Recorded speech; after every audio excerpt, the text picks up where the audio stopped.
السلام علیکم ورحمۃ اللہ وبرکاتہ۔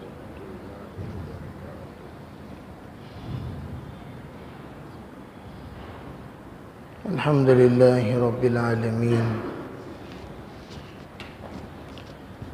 والصلاة والسلام علی سید الانبیاء والمرسلین محمد وآلہ واصحابہ اجمعین۔ اما بعد فاعوذ باللہ من الشیطان الرجیم، بسم اللہ الرحمن الرحیم۔ فانکحوا ما تاب لکم من النساء۔ وقال النبی صلی اللہ علیہ وسلم: الدنیا كلها متاع، خیر متاع الدنیا المرأة الصالحة۔ وقال علیہ الصلاة والسلام: تنكح المرأة بأربع: بمالها وبجمالها وبحسبها وبدينها، فاظفر بذات الدين تربت يداك۔ وقال عليه الصلاة والسلام: المرأة إذا صلت خمسها وصامت شهرها واعتاعت بعلها وحفظت نفسها دخلت الجنة۔ اللهم أيدنا بتأييدك، اللهم أيدنا بتأييدك، اللهم أيدنا بتأييدك یا رب العالمین۔ محترم معزز بھائیوں بزرگوں، اس وقت کائنات میں جتنے خیر اور شر وجود میں آ رہے ہیں، اس کے چند اسباب ہیں، اس کے چند راستے ہیں۔ انہی اسباب کی بنیاد پر، وجوہات کی بنیاد پر خیر وجود میں آتے ہیں اور باقی رہتے ہیں، شر مٹتے ہیں، دفع ہوتے ہیں۔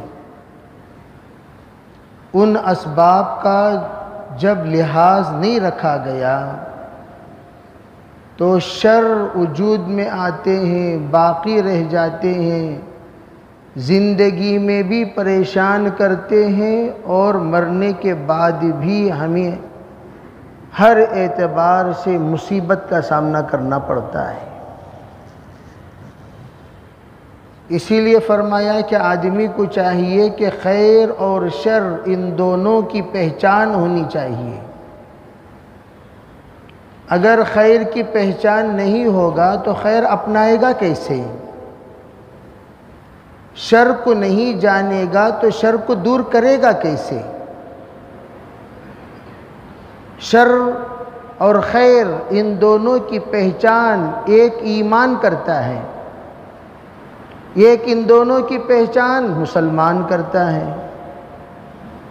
ایمان اسے اس بات کی اشارہ کرے گا یہ خیر ہے، یہ شر ہے، یہ اچھا ہے، یہ برا ہے، یہ حسنہ ہے، یہ سیئہ ہے، یہ معروف ہے، یہ منکر ہے، یہ نیک ہے، یہ بد ہے۔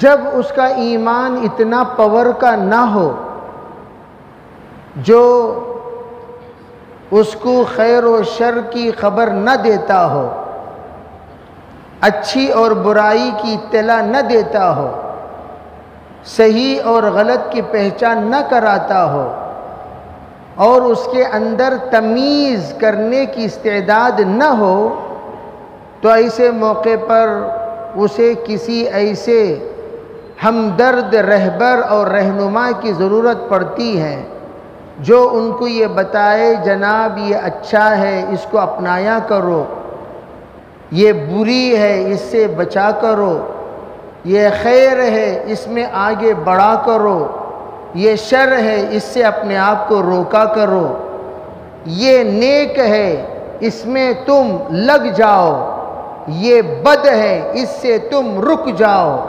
یہ معروف ہے یہ کرو اور کرایا کرو، یہ منکر ہے اس سے بچو اور بچایا کرو۔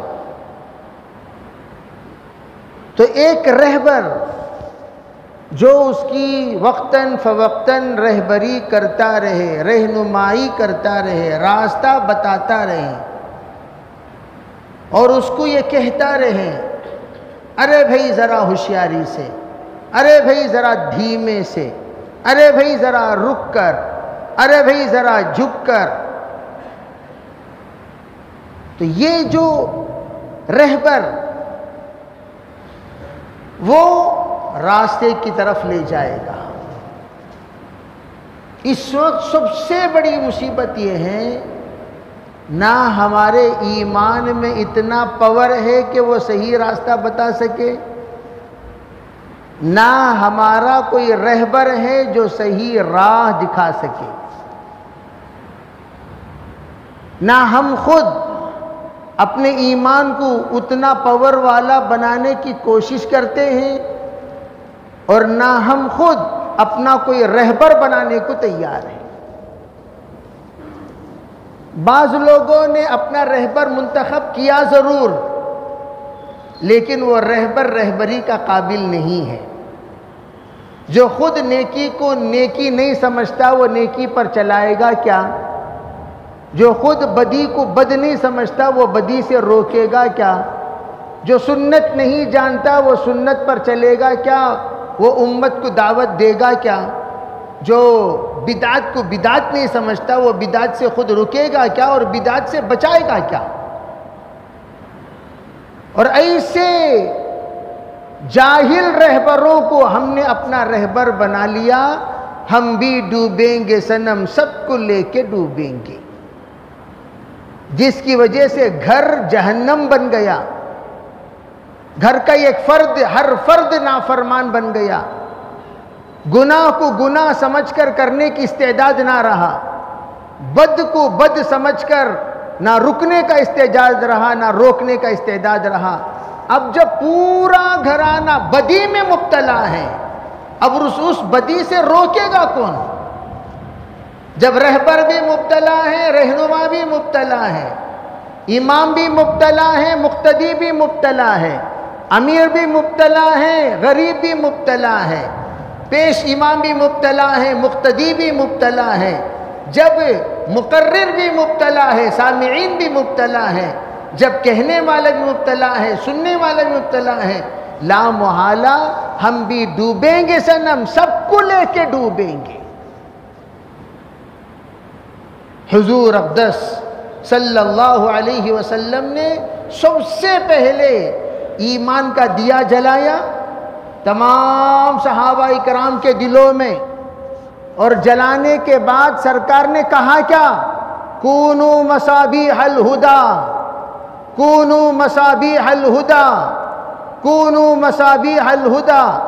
او صحابہ، میں نے تمہارے دلوں میں اس وقت ایمان کا دیا جلا دیا، ایمان کا چراغ رکھ دیا، اب تم لوگوں کو کیا ذمہ داری سپرد کر رہا ہوں؟ ذمہ داری تمہارے ذمے یہ ہے خود ہدایت کے چراغ بن کر عالم میں پھیل جایا کرو۔ تمہیں دیکھ کر لوگ سنت سمجھے، تمہیں دیکھ کر لوگ رہبری اختیار کرے، تمہیں دیکھ کر تمہارے نقش قدم پر چلے، تمہیں دیکھ کر لوگ نیک ہوں، تمہیں دیکھ کر لوگ پاک ہوں، تمہیں دیکھ کر لوگ صحیح راستہ اختیار کرنے والے ہوں، تم ایسے بن جاؤ۔ او صحابہ کو حضور نے ہدایت کے چراغ بنا دیا اور سب ہدایت کے چراغ بنے، اور چراغ سے آگے بڑھ کر ستارے بن گئے۔ جب بنے تو حضور نے ان کے ستارے ہونے کی سند دیتے ہوئے فرمایا اصحابی کالنجوم بأیہم اقتدیتم اہتدیتم، میں نے اس دیا جلایا تھا دیا چراغ بنا، چراغ اب ستارے بن گئے، اب ستاروں کو تم جس کے تابع ہو کر چلو گے منزل تک پہنچ جاؤ گے۔ میرے صحابہ پورے ستارے ہیں۔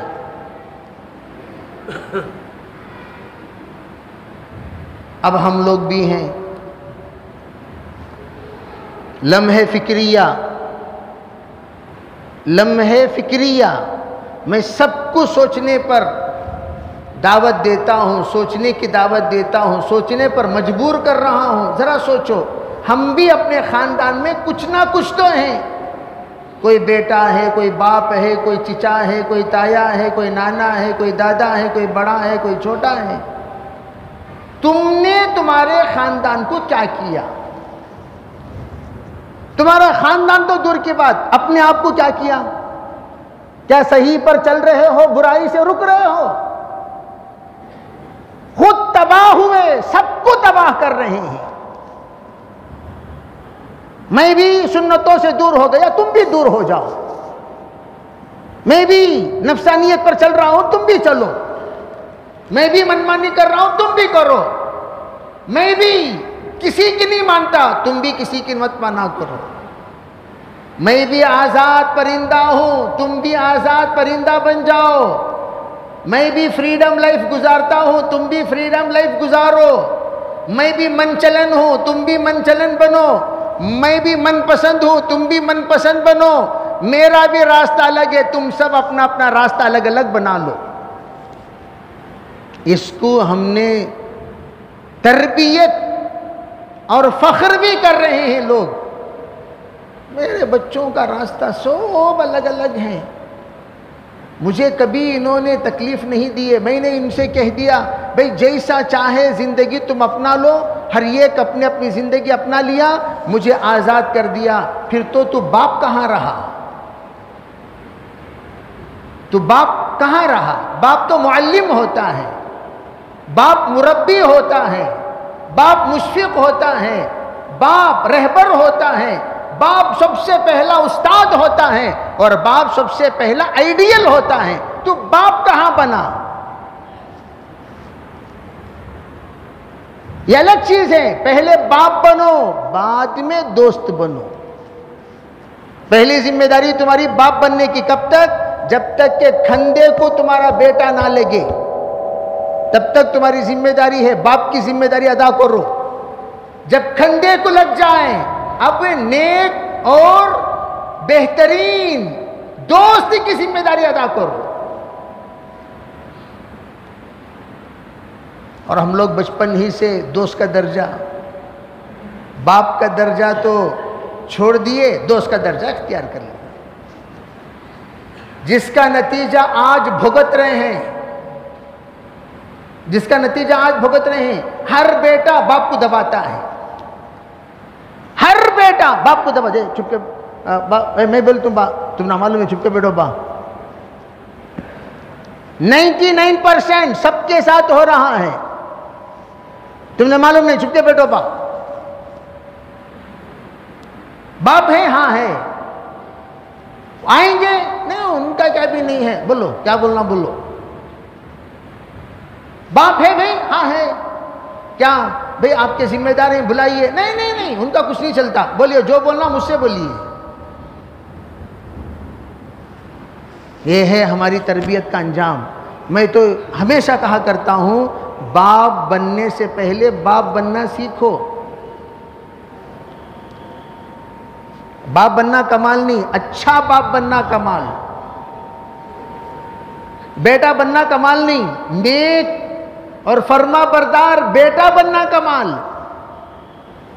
ہمارا بیٹا بہت فرما بردار ہے، نماز پڑھتا ہے، نہیں نہیں مولانا اس میں ذرا کمزور ہے، لیکن جو بولتا ہوں وہ مانتا ہے۔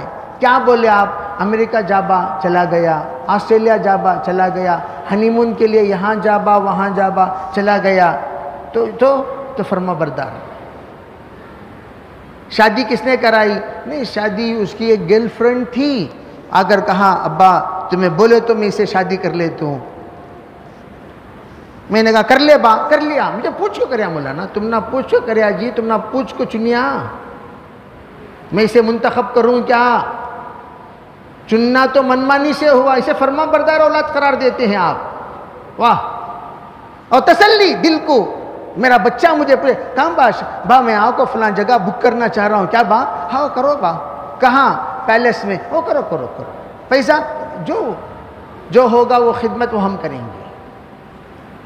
اس کو انہوں نے فرما برداری کا نام دیا ہے. ماشاءاللہ 99% لوگوں نے اس کو فرما برداری کا نام دیا ہے. انتہائی درجے کی نافرمانی کو، انتہائی درجے کی عیاشی کو، انتہائی درجے کی مکاری کو، انتہائی درجے کی آزادی کو، انتہائی درجے کی زنا کو ان لوگوں نے جو نام دیا یہ فرما بردار.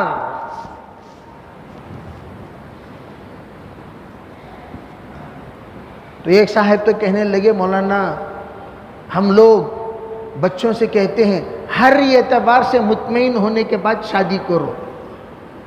کیا بہترین رہبری ہے.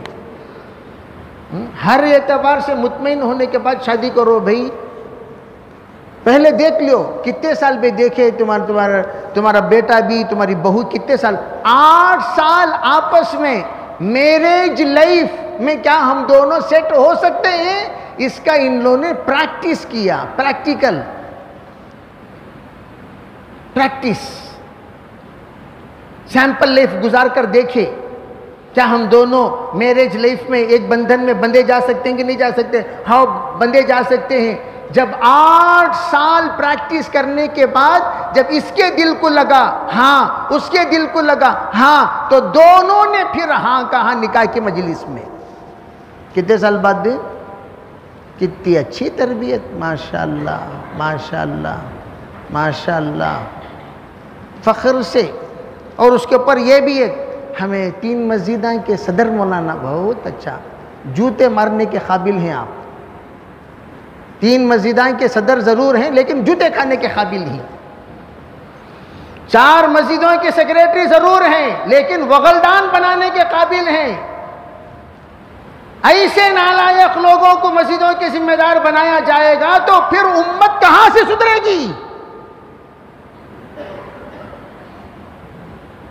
یہ ہے ہمارے گھروں کا حال. پھر گھر تباہ نہیں ہوگا تو کیا ہوگا؟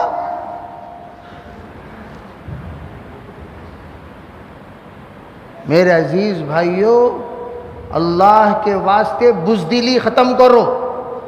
اور یاد رکھنا جب تم بیگمات سے لے کر کھانا شروع کرو گے تم زندگی میں کبھی بہادر نہیں بن سکتے.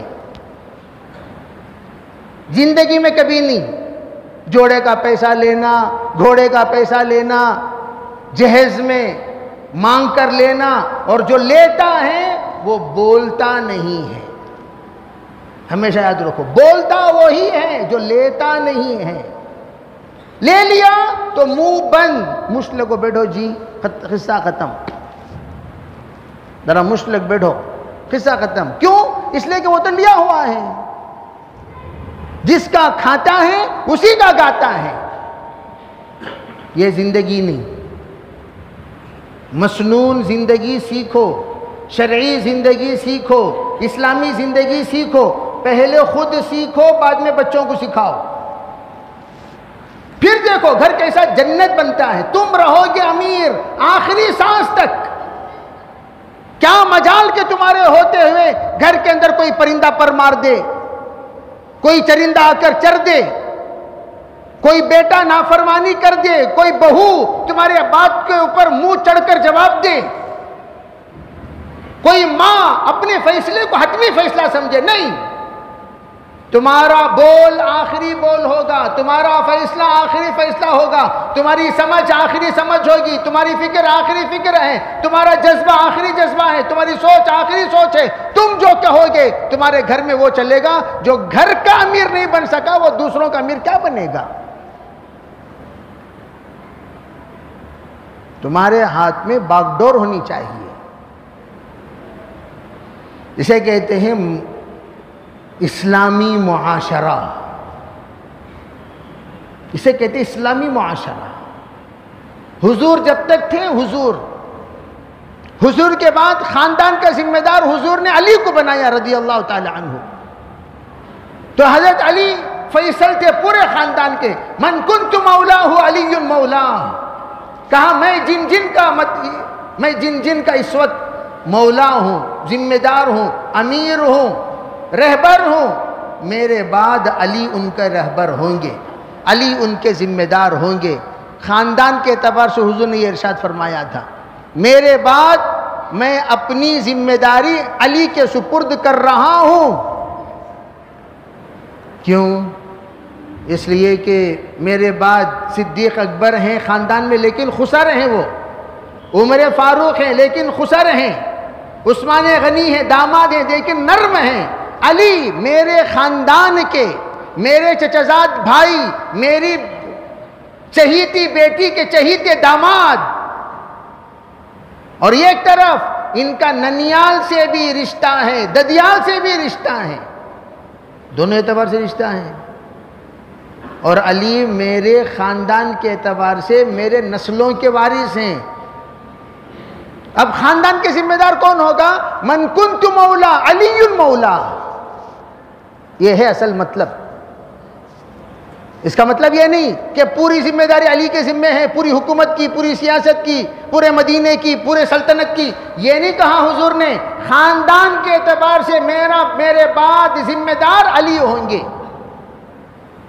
علی سے مشورہ کرنا، میں چلا جاؤں گا، تمام امہات المومنین کا خیال علی رکھیں گے، تمام خاندان کی بچیوں کا خیال علی کریں گے، تمام خاندان کے بڑے فیصلے علی کریں گے، تمام خاندان کے بڑے معاملے میں علی شریک ہوں گے.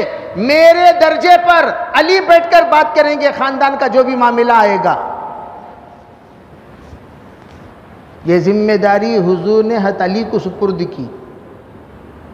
اور حضرت علی کی سمجھداری کے بارے میں آپ نے فرمایا، انا مدینۃ العلم وعلی بابها. میں اگر علم کا شہر ہوں، علی اس کا دروازہ ہے، وہیں سے سب آتے ہیں، وہیں سے سب جاتے ہیں. علی کو پتہ ہے ان کی انٹری کب ہوئی، ان کی ایگزٹ کب ہوئی، یہ آئے کب، یہ گئے کب، یہ کون، یہ کیا، یہ کیسے، سب علی جانتے ہیں. اور علی روز اول سے شرک سے پاک زندگی گزارنے والے، علی کرم اللہ وجہہ. یہ ہے خاندان کا ذمہ دار. اب ہمارا ذمہ دار کون؟ ہم بھی تو ہیں. بولو ہمارا ذمہ دار کون؟ جنازے تدفین ہونے سے پہلے وراثت کو لڑنے والے کتے ہمارے خاندان کے ذمہ دار رہے. کتے لڑے جیسا، لا حول ولا قوہ. ذرا جا کر کورٹوں میں دیکھو، بھائی بھائیوں پر کتنے کیسز ڈالے ہوئے ہیں. جھجک محسوس نہیں کرتے، آرام سے کہتے ہیں تجھے کورٹ میں گھسیٹوں گا، بہنوں کو کورٹ میں گھسیٹوں گا، بھائیوں کو کورٹ میں گھسیٹوں گا، نانا کو کورٹ میں گھسیٹوں گا، دادا کو کورٹ میں گھسیٹوں گا، یہاں تک کہ پورے چچا اور تایا کو کورٹ میں گھسیٹوں گا. ہم کورٹ میں بات کریں گے. کتنی اچھی تربیت کرے ہیں ماشاءاللہ. آپ کو تو سنہرے چادر میں استقبال کرنا چاہیے.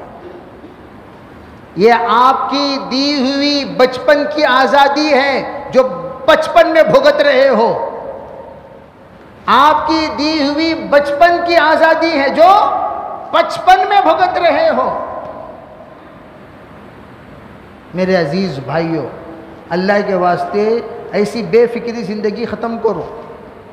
اور کبھی یوں نہ سمجھو ہم کامل ہیں. کامل کوئی نہیں، سب ناقص ہی ہیں. کامل کوئی نہیں، سب ناقص ہیں. علماء سے مشورہ کیا کرو، اپنی زندگی کا صحیح رخ بنایا کرو، اپنے خاندان کو بچایا کرو. اگر آج نہیں بچاؤ گے، کل تمہارا خاندان کا کوئی نام و نشان نہیں رہے گا، کوئی نام و نشان نہیں. اور اس کے لیے آسان ترتیب کیا؟ حضور نے فرمایا جن بہوؤں کو لانے کا تم ارادہ کرتے ہو، سب سے پہلے نیک بہوؤں کو لایا کرو. اس لیے کہ سب سے پہلے گھروں میں، خاندانوں میں، بھائیوں میں، رشتہ داروں میں بگاڑ جو پیدا ہوتا ہے وہ سب سے پہلے عورتوں سے پیدا ہوتا ہے. کہاں سے پیدا ہوتا ہے؟ ارے بھئی کہاں سے؟ عورتوں سے. بعض لوگ بولنے بھی ڈرتی، کہاں میں بول ڈال کو بازو بیٹھا ہوا چاچی چاچی کیا با چاچا عورتوں سے گھر کو بول لے. کہاں بول لے؟ مسجد میں بولے. ہاؤ جی اتنی ہمت تم نا. بولتے ہی ان کا پتا پانی ہو جاتا. ارے بھئی کن سے؟ دیکھو آواز نہیں آئے گی. کن سے؟ ہمت اب کر رہے ہیں. اتنا ڈر بسا کو ہی سو.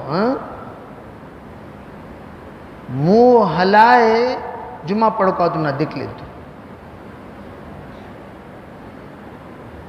اتنی ہیبت کی کیا ضرورت؟ وجہ آپ جہاں ایکسلیٹر دینا وہاں ایکسلیٹر دینا تھا، جہاں بریک لگانا وہاں بریک لگانا تھا، جہاں گیئر بدلنا وہاں گیئر بدلنا تھا، جہاں گاڑی کو روکنا وہاں روکنا تھا، جہاں چلانا وہاں چلانا تھا. تم نے ایسا کیا نہیں. ہر جگہ پر آپ ہی ہمارے رہبر، آپ ہی ہمارے رہنما، آپ ہی ہمارے سرتاج، آپ ہی ہمارے تاجدار، آپ ہی ہمارے سب کچھ، آپ ہی ہمارے غم گسار، آپ ہی ہمارے علم بردار، آپ ہی ہمارے سردار. محترمہ میں ذرا مشورہ کر کو بولتا ہوں، حضرت کر کو بولے گا تو مشورہ کس کے پاس؟ آقائے نامدار، جس کو گھر میں غم گسار بنا کر آپ لائے ہیں گھردار، ان سے جا کر دو زانو بیٹھ کر درخواست پیش کریں گے. جناب محترمہ جی 3 دن جانا چاہتا ہوں. کون سے 3 دن؟ یہاں بڑے زور سے نام لکھا ڈالے نا. 3 دن زور سے چلے میں میرا نام لکھو بھائی، 4 مہینے میں میرا نام لکھو. اور وہاں جا کر اتحیات میں بیٹھ کے ہی بیگم کے سامنے 3 دن. ہمت نہیں. ہمت کیوں نہیں ہے؟ یہ کہ جہالت، یہ کہ تربیت. جہالت کو تربیت نہیں کہتے. مولانا میں بہت مارتا ہوں، مولانا میں کاٹ ڈالتا ہوں، مولانا میں پھاڑ ڈالتا ہوں، مولانا میں چیر ڈالتا ہوں. یہ جہالت ہی ہے. اسے ہمت نہیں کہتے، اسے جہالت کہتے ہیں. یہ کہ تربیت. تمہارے آنکھوں کے اشارے پر بیگم تابعدار ہو جائے. تمہاری رضا کے بغیر تمہاری بیگم کچھ نہ کہیں. تمہاری بول سے پہلے وہ نہ بولے، تمہاری ہاں سے پہلے وہ ہاں نہ کرے، تمہاری بات سے پہلے وہ بات نہ کرے، تمہاری درستگی سے پہلے وہ کسی بھی بات کو درست نہ کہے، تمہاری صحیح الجواب صحیح کہنے سے پہلے وہ صحیح نہ کہے، الجواب غلط کہنے سے پہلے وہ غلط نہ کرے. اسے کہتے ہیں تابعدار. اسی لیے ہم دعا کرتے ہیں، یا اللہ اس جوڑے کو 2 بدن ایک جان بنا دے، 2 ذہن ایک سوچ بنا دے، 2 زبان ایک بول بنا دے، 2 نظر ایک منظر بنا دے. یا اللہ 2 فکر ایک نتیجہ بنا دے. یا اللہ ان میں نسبت اتحادی پیدا فرما. ان کے سوچ میں اتحاد، ان کے فکر میں اتحاد، ان کے خیال میں اتحاد، ان کے جذبات میں اتحاد، ان کے خلوت میں اتحاد، ان کے جلوت میں اتحاد، ان کے ہاں میں اتحاد، ان کے نا میں اتحاد، ان کے سفر میں اتحاد، ان کے حضر میں اتحاد. کیا مطلب؟ جو میرا شوہر کہے گا وہ میں کہوں گی. میرے شوہر کے یہاں ہاں تو میرے بھی ہاں، میرے شوہر کے یہاں نہ تو میری بھی نہ، میرے شوہر کے یہاں ٹھیک تو میرے یہاں بھی ٹھیک، میرے شوہر کے یہاں درست نہیں تو میرے یہاں بھی درست نہیں. میرا شوہر کہہ دے لا باس بھی، کوئی حرج نہیں تو کوئی حرج نہیں. میرا شوہر کہہ دے حرج ہے تو حرج ہے. اسے کہتے ہیں تابعدار، اسے کہتے ہیں وفادار، اسے کہتے ہیں غمگسار، اسے کہتے ہیں ہم سر، ہم دم، ہم غم، ہم کچھ بھی نہیں. تینوں پونسے کی رخ پر جاتی سو ماموں مامی کو سے کی رخ پر جاتی سو، ماموں آتی مسجد کو، مامی جاتی درگاہ کو، ماموں آتی عالم کے پاس، مامی جاتی عامل کے پاس۔ ارے واہ کیا زندگی تمہاری! ماموں آتی سو عالم کے پاس، مولانا تمہارے پاس مسئلہ پوچھنے آیا مولانا، مامی جاتی سو عامل کے پاس، جی ان کا منہ بند کرو جی، بہت ہوگا ان کا منہ، کیا کرنا؟